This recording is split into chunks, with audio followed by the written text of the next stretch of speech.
Joining me now is Director and Chief Economist at the Efficient Group, Dawie Roodt. Dawie, first of all, how significant is this relief? Good evening to you. Well, I'm afraid to be a party spoiler, but there's no relief. In fact, the petrol price would have gone up by about R1.80 a litre. So that means there will be an increase of about, say, 25 cents a litre or so in any event. So there's no real relief. In fact, what will be happening here is that the Minister of Finance will be losing approximately 6 billion rand, because that is the amount of money that he's planning to raise by selling some of our emergency reserves, oil reserves, that is. So no real relief for the tax for the motorist. In fact, there will be a smallish increase of around about 25 cents in any event. So things won't really change, but surely another increase on top of all the increases that we've seen in recent months would have been pretty crippling for some motorists or some passengers. Well, the question really is that what are the alternatives? The reality is that South Africa imports oil. The reality is that we need to get taxes from somewhere.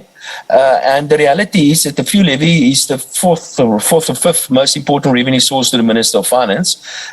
All taxes are always bad, but the fuel levy is a less bad tax. It's less bad than, for example, company taxes. So I don't think this was a good decision by the Minister of Finance. If he really wants to reduce the tax burden on taxes that are far more harmful to the economy, it will be much better to reduce, for example, corporate taxes, as an example. But that is the price that we as South Africans will need to pay if we want to keep on funding government by way of taxes, because they use this as a revenue source for taxes. But also the reality is that we don't have sufficient reserves in terms of oil in South Africa to set this off. So we're going to pay because we are importing oil. The big problem in South Africa is not actually this. The issue in South Africa has to do with economic growth. We're a poor country and we're getting poorer because of other factors, and that's why it's hurting so much to the average South African and a motorist in the country. But Dawie, just to challenge you on this, I mean, you're talking about giving corporate tax relief, giving businesses relief, when we have millions of people struggling to survive and they're traveling long distances to jobs. Surely this sort of relief will help those poor people right now, not even talking about growth in the future that we need, of course. Yeah, certainly. This is going to add, this increase in the petrol price is going to add upward pressure to inflation, for example. It will force the Reserve Bank to increase interest rates, which will be bad for short-term economic growth in any event. But companies don't pay taxes. Coming back to company taxes, companies always shift their complete and total tax burden down to you and I. And that's very disruptive to economic activities. It's also not making South Africa a very attractive investment destination. So companies they shift their tax burden down to either their consumers or their employees or to their shareholders. And it's you and I. The companies don't pay taxes. In the case of fuel levy, for example, it's relatively easy to collect. It's a broad-based tax, and it's much less disruptive to economic activities.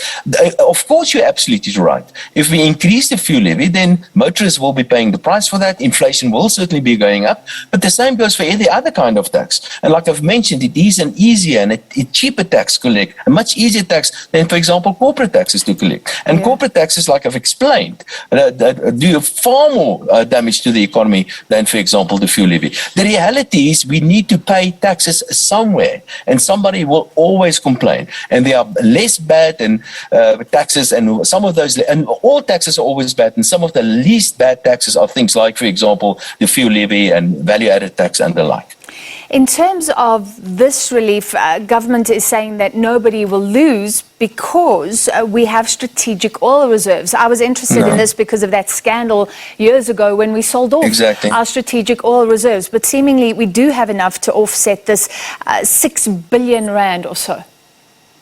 Yeah, we're going to pay for this because we're going to sell some of our oil reserves, and it doesn't belong to government, it belongs to South African taxpayers. So instead of paying taxes, we're selling some of our, let's call it family silver, in order to so-called subsidize the petrol price in the short term. But you're absolutely right, there was a huge scandal around our official reserves some years ago, where some of the ANC officials sold petrol or the oil reserves for far too cheap, and of course somebody made a lot of money out of this. We could have used that reserves to pay off or set off some of the increases that we're now currently experiencing. But the fact that government is selling some of the oil reserves to so-called subsidize the increase in the petrol price now, it's factually just incorrect. Because instead of increasing the fuel levy, what we're doing now, we're selling the family silver in order to tie us over for a month or two. Yeah. What is more important, however, is that the minister is planning, and we don't have the full details, to put a cap on the petrol price from June onwards, allowing retailers to sell petrol for cheaper. Now, that's going to be interesting once we get more information about that. But the reality on that is probably going to be that petrol price will come down in urban areas, but petrol price will be reduced much less in rural areas. But that's a topic for another discussion, I guess.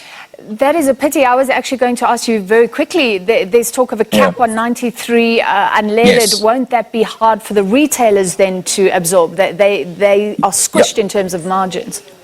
They certainly are, but I've got a suspicion that some of these retailers, typically, for example, the bigger businesses like, for example, big shopping centers, for instance, if they have a garage out there or a filling station out there, they may decide to not make money out of that in order to attract customers to come to their other businesses in that retail shopping center, as an example. Now, the same sort of things are unlikely to happen in the rural areas, and we could see in future is that the petrol price in urban areas could be lower than in the rural areas, and then we're probably going to talk about subsidies to rural areas again. So this whole thing, the whole mess is probably getting much worse as it is.